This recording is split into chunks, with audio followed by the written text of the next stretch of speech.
계획을 세우는 일과 돈을 어떻게 쓸지의 문제는 누구에게나 중요한 문제입니다. 특별히 그리스도인이라고 예외는 아닙니다. 우리들에게도 우리가 어떤 계획을 세울지, 예를 들면 진로를 어떻게 결정한다든지 아니면 이직을 한다든지 이런 문제를 결정할 때 우리의 아주 많은 생각이 마음에 오가게 됩니다. 또 돈을 쓸 때도 마찬가지입니다. 이 남은 돈을 가지고 여행을 갈지 아니면 저축을 할지 아니면 다른 어디에 쓸지를 생각할 때 굉장히 여러 가지 생각들이 들고 그런 일들은 굉장히 중요한 일들일 수밖에 없습니다. 오늘 야고보는 이 야고보서에서 이 계획을 세울 때와 이 돈을 사용할 때의 문제에 대해서 이야기를 하면서 이런 문제들도 역시 그리스도인 다움이 나타나야 하는 영역이라는 것을 분명하게 우리들에게 보여주고 있습니다. 야고보는 이제 4장에서 세상과 벗하지 말라는 이야기를 하면서 그 맥락 속에서 지금의 이야기들을 본문의 이야기들을 이어오고 있습니다. 그러니까 이 계획을 세우는 문제 또 돈을 사용하는 문제가 이것이 잘 다루어지지 않으면 세상과 벗하기 쉬울 수 있는 그런 위험성이 있는 문제라는 것을 우리에게 알려주고 있습니다. 오늘 본문은 크게 두 가지로 그렇게 두 주제로 나눌 수가 있겠는데 4장 13절부터 17절까지는 이 계획을 수립하는 문제를 다루고 있고 5장 1절부터 6절까지는 부한자들에게 경고하면서 돈에 대한 문제를 다루고 있습니다. 그런데 이 앞 단락의 내용이 이 허탄한 생각, 이 계획을 세우는 문제가 결국에는 돈에 대한 욕심에서 비롯된 문제이기 때문에 결국 이 두 단락은 돈에 대한 문제로 같이 연결되어 있어서 한 단락으로 보아도 무방한 특징을 가지고 있습니다.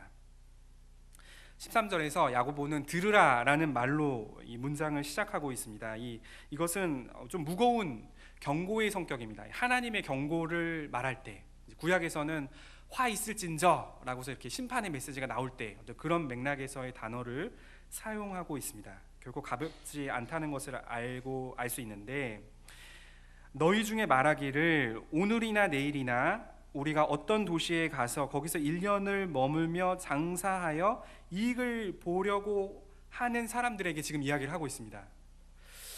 이것이 얼핏 보면 잘 들어오지가 않습니다. 이것이 왜 문제일까요? 지금 장사를 하러 가고 돈을 버는 것이 사람들에게 필요하잖아요. 돈을 벌어야 생계를 유지할 수 있고 가정을 이끌어 갈 수가 있고 필요한 것을 살 수가 있는데 지금 얼핏 봐서는 잘 모릅니다. 그리고 이 장사한다고 해서 장사가 또 문제가 되는 것이 아니죠. 그리고 또 계획을 세워서 열심히 일하는 것이 전혀 문제가 되지 않습니다. 성경에서 오히려 열심히 일하는 것을 장려하고 있는데 잠언에서는 개미를 보고 배우라, 게으른 사람아 개미를 보고서 부지런함을 배우라 그렇게 이야기를 합니다. 그런 걸로 봐서는 얼핏 봐서는 잘 뭐가 문제인지 잘 나타나지가 않습니다. 근데 이 글이 쓰여진 배경을 좀 이해할 필요가 있는데요. 유대인들은 장사로 유명한 사람들입니다. 그것이 이제 1차 세계 대전에서도 금융권에서 많은 돈을 유대인들이 모았고 그것을 잘 나누지 않는 그런 모습들이 이제 독일 사람들한테 좀 미움을 받는 하나의 원인이 된 것으로 알려져 있습니다.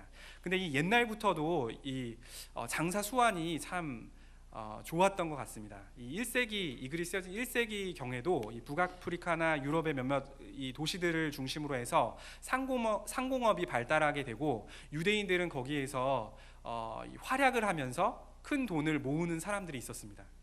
그렇게 무역을 통해서 상행위를 통해서 돈을 모으고 그런 사람들이 교회에 와서 있다 보니까 이제 다른 사람들도 이제 그것을 보면서 여러 가지 생각을 하게 되는 것이죠. 게다가 이 1세기에는 극심한 가뭄도 있었습니다. 이런 어려운 생활고도 경험하게 되니까 그렇다면 나도 뭔가 내 삶을 좀 바꿀 만한 새로운 어떤 계획을 세워서 도전해 볼까라는 그런 욕망이 사람들 사이에 교회 안에도 움트게 되었다는 것이죠. 그런데 이들에게 있었던 문제는 이들의 계획 가운데 하나님이 없었다는 것이 문제입니다. 계획을 세우고 열심히 일하려는 것, 또 돈을 벌려는 욕구까지도 아무런 문제가 되지 않는데 하나님과 상관없이 계획을 세우고 이것을 추진하려고 했던 것, 부자가 되고 싶은 욕망에 사로잡혀서 세속적인 삶을 고민 없이 선택하려고 했던 그런 사람들에 대해서 지금 야고보는 꾸짖고 있는 것입니다. 그리고 14절에서는 그 이유를 밝히고 있습니다. 내일 일을 너희가 알지 못하는도다. 너희 생명이 무엇이냐? 너희는 잠깐 보이다가 없어지는 안개다 라고 말합니다. 인간은 많은 것들을 해내고 있습니다. 컴퓨터를 만들어서 전 세계에 있는 사람들과 소통을 하고, 또 비행기로 요즘에는 못 가는 곳이 없죠. 또 손바닥만한 스마트폰으로 전 세계에서 일어나는 일을 다 들여다봅니다. 지금 시리아에서 왜 이런 각축이 일어나고 있는지, 베이징은 왜 일시적으로 미세먼지가 감소했는지, 또 평양까지 한 라인이 잘 들리는지 등등, 출근 퇴근하면서도 이 손바닥만한 스마트폰으로 전 세계에 있는 이야기들을 볼 수 있는 그런 기술을 사람들은 가지고 있습니다. 그러나 이렇게 뛰어난 인간이라 할지라도 잊지 말아야 할 것이 있는데, 인간은 유한한 존재라는 것입니다. 왜 인간이 유한한 존재라는 것을 잊지 말아야 하는가? 그것이 바로 하나님과 가장 대비되는 점이기 때문입니다. 하나님은 무한하시고 은혜가 끝이 없으신 분이시지만, 그러나 인간은 그렇지 않고 한계가 있다는 것을 인식할 때 그제서야 우리는 하나님을 의존할 수가 있습니다. 인간은 아무리 뛰어나다 하더라도 내일 일을 장담할 수가 없습니다. 아침에 안개가 자욱했다 하더라도 해가 뜨고 나면 언제 있었는지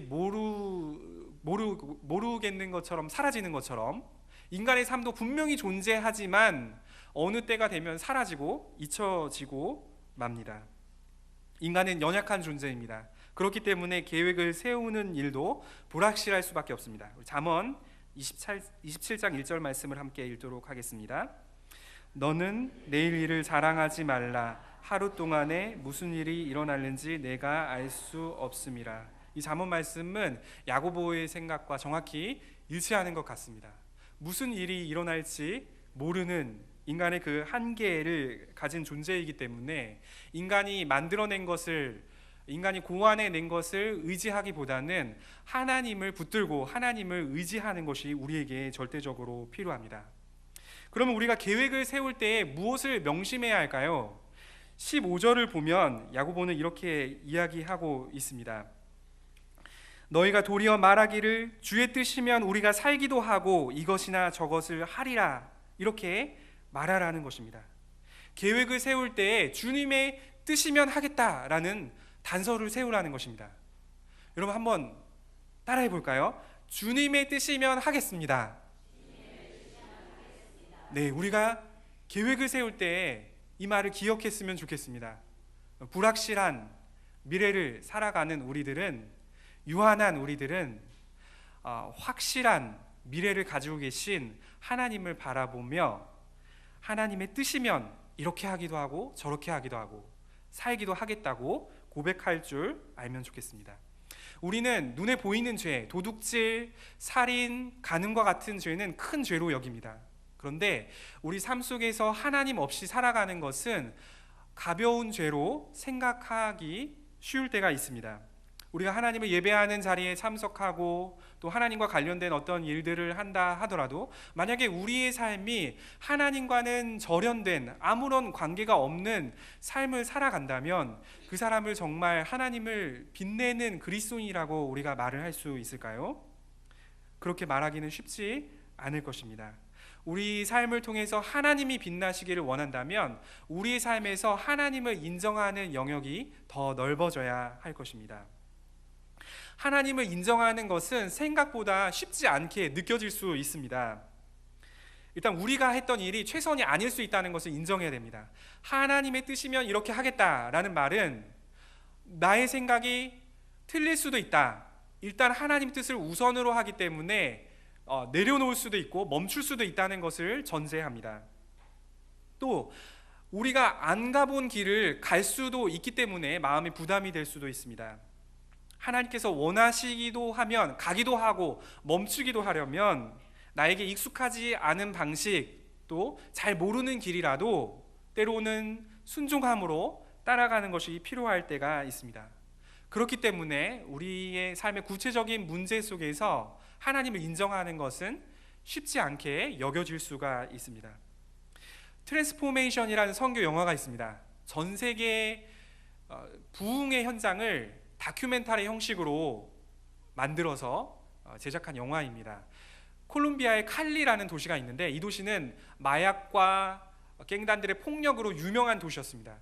길 밖에 나가는 것이 위험해서 두려운 그런 도시였습니다. 그런데 목사님들이 모여서 기도하기 시작했고 그것이 시간이 흐르면서 엄청난 영향력을 주었습니다. 사람들이 그것을 보면서 같이 기도하고 회개하고 길거리로 나와서 하나님을 찬양하고 사람들이 교회에 모이기 시작하고 전무후무한 부흥의 역사들이 일어났습니다. 그리고 그때 예수님을 믿었던 한 검사님이 이렇게 간증하는 것을 제가 그 영화에서 봤는데 정말 내 삶을 통해서 하나님이 빛나기를 원합니다. 그리고 그것은 내 방식대로가 아니라 하나님이 원하시는 방식대로 될 거라고 믿습니다 라고 고백하면서 뜨거운 눈물을 흘리는 장면을 봤던, 그래서 그것이 참 마음에 감명이 되었던 기억이 납니다. 하나님을 삶에서 인정하는 것은 우리의 고백으로부터 시작이 됩니다.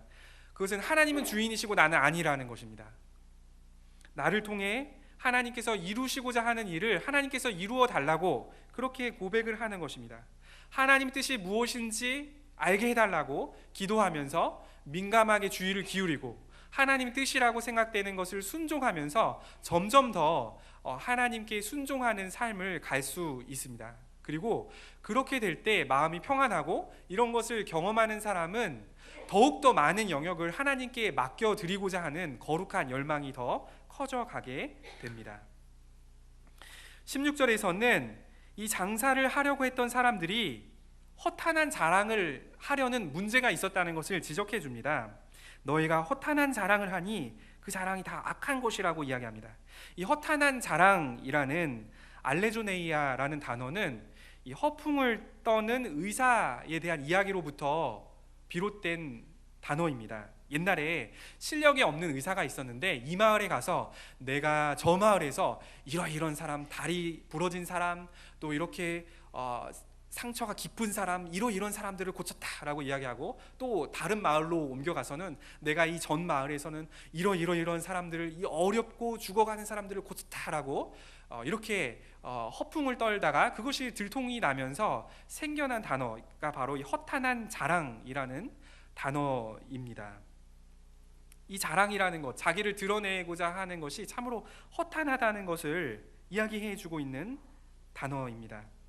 우리는 자랑하는 일에 속지 말아야 됩니다. 우리가 자랑하는 그런 분위기에 있으면 나도 모르게 자랑하고자 하는 우리의 마음이 충동질 당하기가 쉽습니다. 그런데 자랑은 공허합니다. 자랑은 자기를 높이는 결말로 갈 위험성이 있습니다. 16절에서는 자랑이 악하다고 말합니다. 근데 이 악하다는 것은 마귀적이라는 뜻입니다. 하나님 없이 독립적으로 내가 이것을 이루었다라고 이렇게 자랑하고 싶은 그런 마음, 그런 것은 허탄한 것이고 심지어 하나님으로부터 분리되었다는 그런 의미에서 마귀적이라고까지 그렇게 평가가 되는 것입니다. 사탄을 숭배하는 사람들이 보는 사탄교 경전이 있다고 합니다. 거기에 첫 마디는 이렇게 시작한다고 합니다. 네 삶의 주인은 바로 너 자신이다. 이것은 그 사람의 욕망을 부추겨서 하나님으로부터 독립된 삶을 추구하도록 하는 것이 사단의 전략이라는 것을 알 수가 있습니다. 17절에서는 그러므로 선을 행하라 라는 말로 이 단락을 마무리합니다. 이 선을 행하라는 말이 언뜻 보면은 이게 지금 계획에 대해서 이야기하는데 왜 선을 행하지라고 잘 어울리지 않을 수 있다고 생각하는데, 그러나 16절에 악한 것과 대비되는 것이라고 보면은 이 선이 무엇인지 더 분명한 의미를 알 수가 있습니다. 이 선은 단지 착한 일을 하라는 것이 아니라 이 16절에서 악한 것이 하나님을 배제하고 자기 하고 싶은 대로 계획을 하고 자기 마음대로 하나님 주권과 관계없이 살아가는 태도를 말하는 것이라고 할 때, 이 선을 행하라는 것은 하나님의 기뻐하는 행위를 하고 예수님과 상의를 하면서 계획하고 주님 기뻐하신 일들을 실행하라는 것을 말해 줍니다. 그리고 선을 행할 줄 알고도 행하지 아니하면 죄라고 이야기합니다. 악한 일을 하는 것만이 죄가 아니라 선이 무엇인지 아는데도 안 하는 것도 죄가 될 수 있다는 것입니다. 우리는 말씀을 통해서 무엇이 하나님이 기뻐하시는 일인지를 알고 있습니다. 예를 들면 가난한 자를 돕는 것, 또 우리 마음에 원통한 마음들을 오래 품지 않고 푸는 것, 용서하는 것, 또 복음을 전하는 것 등등, 또 여러 가지 그런 하나님께서 기뻐하시는 일들을 우리는 알고 있습니다. 그런 것을 우리가 떠오를 때 미루지 않고 그런 선을 행하는 삶을 살아가면서 우리의 선택이 하나님이 기뻐하시는 선택이 될 수 있도록 기도하면서 그렇게 주의를 기울일 때 우리의 계획 수립 그리고 결정은 더 나은 결정이 될 수가 있습니다. 5장 1절은 들으라 라는 말로 또 다른 경고의 이야기를 하고 있습니다. 부한 자들에게 지금 이야기를 하고 있습니다. 부한 자들에게 이제 너희에게 고생이 임했다 라고 선언하고 있습니다. 지금 부자는 어려움 없이 한창 잘 나가고 있습니다. 그런데 야고보는 앞으로 일어날 일을 확신하면서 이야기를 하고 있습니다. 그리고 그것이 얼마나 무서운 일인지 울고 통곡할 지경이라고 그렇게 경고하고 있습니다. 여러분, 부유한 것이 뭐가 잘못됐습니까? 여러분, 부유한 것이 그 자체로 죄라고 할 수 없습니다. 부유하다는 것만 가지고서 문제라고 할 수는 없습니다. 예수님도 부자가 하나님 나라에 들어가기 어렵다고 말씀하신 바 있습니다. 그러나 불가능하다고 말씀하시지는 않으셨습니다. 예수님을 만난 삭개오도 부자였고, 예수님의 시신을 처리한 아리마대 요셉과 니고데모도 부유한 사람이었습니다. 그렇게 보면 이제 부 자체를 놓고 야고보가 비난한다고 볼 수는 없습니다. 그렇다면 무엇이 문제일까요? 첫 번째로 이 심판받는 부자는 나누지 않았다는 것입니다. 2절과 3절을 보면 너희 재물은 썩었고 너희 옷은 좀먹었다. 너희 금과 은은 녹이 슬었다. 이 녹이 너희에게 증거가 되고 불같이 너희 살을 먹을 것이라 라고 말합니다. 지금 부자는 창고에 가득 재물을 쌓아놨습니다. 그리고 비단처럼 감나가는 옷감도 가득 있고, 그리고 금과 음도 많이 있습니다. 게다가 지금 금은 원래 잘 녹슬지 않는 겁니다. 거의 녹슬지 않는다고, 때가 조금 끼면 모를까 녹슬지 않는 그런 특성을 가지고 있는데, 지금 금속이 녹이 슬었다고 단정해서 이야기합니다. 이것은 어떤 관점이냐면 야고보가 지금 종말의 관점에서 지금 상태를 진단하고 있는 것입니다. 지금 이것을 나누지 않는 상태에 있는 부자의 상황은 이렇게 살다 보면 심판이 임할 것이고, 그런 관점에서 봤을 때 이 재물은 썩은 것과 같고 옷은 좀 먹은 것과 같고 이 화려한 보석과 금속은 녹슨 것과 같다는 이야기입니다. 이 부자는 자기가 쌓은 것을 기쁘게 여기고 이것을 정말 영광스럽게 여기고 이것이 나를 지켜줄 것이라고 믿으면서 재물을 모으는 데에 급급한 삶을 살았습니다. 그런데 마지막 날 심판을 받을 때 여전히 남아있는 이 재물은 오히려 부자의 삶을 심판하는 근거가 됩니다. 그리고 불같이 너희 살을 먹게 된다는 것은 심판이 임한다는 것인데 두 가지 표현에 중첩된 의미를 가지고 있습니다. 하나는 부자가 부를 나누지 않았기 때문에 지옥에 불살라진다는 것을 말하는 것이고, 또 하나는 이 구약에 나타난 심판의 이미지를 함께 묘사하고 있는 것입니다. 에스겔서 39장 17절에서 20절을 보면 주 여호와께서 이같이 말씀하셨느니라. 너 인자야, 너는 각종 새와 들의 각종 짐승에게 이르기를 너희는 모여 오라. 내가 너희를 위한 잔치 곧 이스라엘 산 위에 예비한 큰 잔치로 너희는 사방에서 모여 살을 먹으며 피를 마실지어다. 너희가 용사의 살을 먹으며 세상 왕들의 피를 마시기를 바산의 살찐 짐승 곧 수량이나 어린 양이나 염소나 수송아지를 먹듯 할지라. 내가 너희를 위하여 예비한 잔치의 기름을 너희가 배불리 먹으며 그 피를 취하도록 마시되 내 상에서 말과 기병과 용사와 모든 군사를 배부르게 먹일지니라 하라. 주 여호와의 말씀이니라. 이 구약에 보면, 이 에스겔에 보면 심판의 날을 마치 하나님의 백성을 탄압하는 이방 민족들을 살찐 짐승을 잡아서 그 사람들을 먹어치우는 그런 모습으로 묘사를 하고 있습니다. 마치 제사상에 잔치상에 살찐 돼지나 소나 양 같은 것이 잔치 음식으로 올라가는 그런 모습을 마지막 날에 하나님 뜻을 어긴 사람들의 심판의 모습으로 그런 묘사하고 있는 장면입니다. 야고보는 그런 맥락 속에서 지금 가져와서 하나님의 말씀을 듣지 않고 나누지 않았던 부자들은 이제 너희 살을 먹게 되는 일이 올 것이다, 심판이 임하게 될 것이다 라고 이야기하고 있는 것입니다. 우리가 재정을 나누지 않으면 아무리 돈이 많더라도 나눌 줄을 모를 수가 있습니다. 한 부자가 있었는데 이 사람이 뉴욕에 갔습니다. 그런데 이 사람은 거기에서 사업을 했고 성공했습니다. 그래서 많은 돈을 벌었습니다. 한국에서 부자일 때보다 더 큰 부자가 되었습니다. 그런데 어느 날 몸이 좋지 않아서 병원에 갔는데 의사를 면담하고 나서 충격에 빠졌습니다. 의사가 말하길 암이었는데 왜 이제 오셨냐고 그렇게 이야기를 하는 겁니다. 그리고 1년 정도 살 수 있다고 그렇게 이야기를 하는 것이었습니다. 이 사람은 너무나 충격을 받았습니다. 어떻게 해야 할지 잘 모르고 있던 차에, 그런데 이 사람은 집사님이셨습니다. 근데 본인 스스로 생각하기에 별로 믿음은 없었지만 그러나 집사였기 때문에 목사님을 한번 찾아뵙기로 하고 목사님을 결심하고 찾아갔습니다. 근데 목사님의 말씀이 이야기를 다 들어주시고 나서 그러면 그동안은 돈을 버는데 인생을 다 쓰셨으니 이제 남은 1년간은 돈을 다 쓰시면서 사시는 것은 어떻겠습니까? 라고 이렇게 말씀하시는 거였습니다. 그래서 이 부자는 아니 내가 벌어놓은 돈이 정말 많은데 1년 동안 어떻게 그것을 다 씁니까? 라고 이렇게 이야기를 하자 목사님은 자기를 위해서 쓴다면 모자랄 수 있지만 다른 사람을 위해서 쓴다면 1년이면 충분합니다 라고 조언해 주셨습니다. 그래서 이 집사님은 그렇게 살기로 순종하기로 마음을 먹고 자기 이름으로 장학재단을 만들어서 어려운 사람들을 돕고 또 선교 활동에 참여하면서 그 많은 재산을 거의 다 사용했습니다. 그리고 1년이 지났습니다. 이제 다시 병원에 찾아갔는데 그런데 이게 웬걸? 이야기를 아시나요? 오진이었다고 이야기를 하는 것입니다. 그래서 이 사람이 너무나 당황해서 집에 돌아왔는데 너무 화가 나는 거예요. 이 의사를 고발해야 되겠다. 이 내 재산을 다 쓰게 만든 이 의사를 기필코 고발해야 되겠다라고 하면서 그동안 지나갔던 일들을 다 생각해 봤습니다.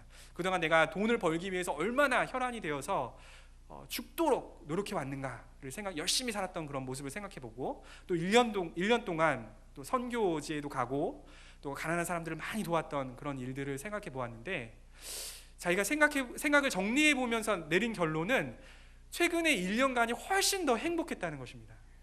그리고 나서 그렇게 생각이 정리가 되니까 이 의사가 고맙게 여겨졌습니다. 그래서 앞으로 남은 인생도 이렇게 살아야 되겠다라고 그렇게 생각을 하게 되었다는 것입니다.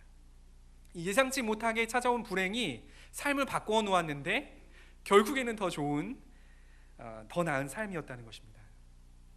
두 번째, 야고보가 심판을 말하는 부자들의 모습은 부정한 방법으로 부를 쌓은 것입니다. 4절은 부자들이 어떻게 부를 축적했는지를 보여줍니다.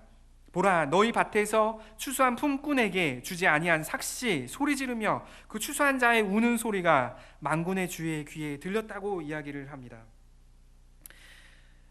이 부자는 사람들을 고용해서 많은 그런 수익을 얻었는데 그것에 만족하지 않고 더 얻고 싶어서 삭스를 주지 않았습니다. 삭스를 적게 주거나 제때에 주지 않거나 아니면 아예 주지 않는 일들이 이 시대에 빈번히 있었습니다. 여기에 재미있는 표현은 삭시 소리 지른다고 이야기합니다. 왜 삭시 소리를 지를까요? 우리가 생각할 때 돈을 받지 못한 사람들이 항의를 한다 이렇게 하잖아요. 근데 이 삭시 소리를 짓는다는 것은 부자들이 부정한 방법으로 이 삭스를 취하면서 가난한 사람들의 입을 틀어 막았기 때문입니다. 그렇기 때문에 심지어 이 부자의 집에 쌓여있는 삭시, 하나님을 향해서 소리 지른다고 표현을 하고 있는 것입니다. 이 만군의 주라는 것은 이사야가 주로 즐겨 쓰는 표현인데 이사야는 하나님의 그 거룩한 성전을 보고 하나님을 대면하는 그런 경험을 했습니다.